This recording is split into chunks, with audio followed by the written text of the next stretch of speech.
طيب فيلم جديد ضرب نار احنا النهارده يا جدعان ايفنت الحاج في الشارع.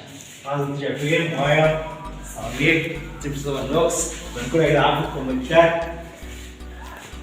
جدعان في الكومنتات والله مبروك يا ديشا على البيت الجديد اللي كان بيت الاول هيك. تعالوا نكمل جوه. طبعا زي ما انتم شايفين صرف مختلف اهوت براق لسه مقلبين النهارده قصدي لسه ما نزلوا الفيديو الثالث لو باخذ موبايلين بقى شوف بدي حاجه ثانيه بقى ان شاء الله انزل لكم فيديوهات اهو تعال سيبها لا لازم تشتغل عليه سريع له تعال معايا فين البتاع هل انت كنت بتعمل بقى انت بتعمل ايه؟ انا بتاع العجله ما شكوش ليه بتعمل ايه؟ ايه في البتاع ده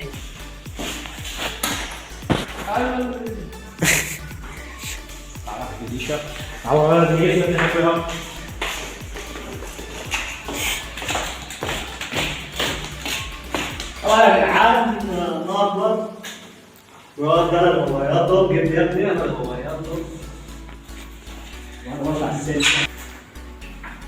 هذا نشوف فيه اهو ولا تجيب هنا الكلام ده ولو فيد عليكم تشتركوا لايك لو انت لسه ما اشتركتش في القناه لازم تشترك. طبعا احنا قلنا نعمل معاكم فيديو على فكره عشان نعرفكم اللي لسه في البيت عشان لو في شغل فتره فتره ربع حلقات ولا حاجه. طبعا احنا هنرجع لها حاجه بس مش دلوقتي احنا كده تسيبوا شاركوا لا بفرح. طبعا يا جدعان لو انت لسه ما اشتركتش في القناه لازم تشترك.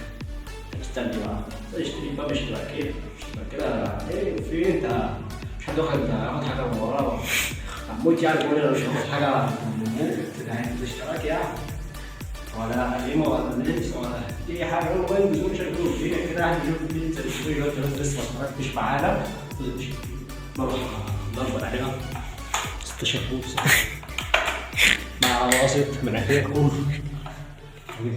يعني مروحه مروحه تفرق ما راح تعمل اقول لك مش داعينا مش دعوه الناس دي. المهم يا جدعان نحب اعمل لكم واحد دلوقتي معانا الحاج ديشا لابس الجلابيه يا جدعان كان شغال الحاج ديشا اهو خد يا ديشا هات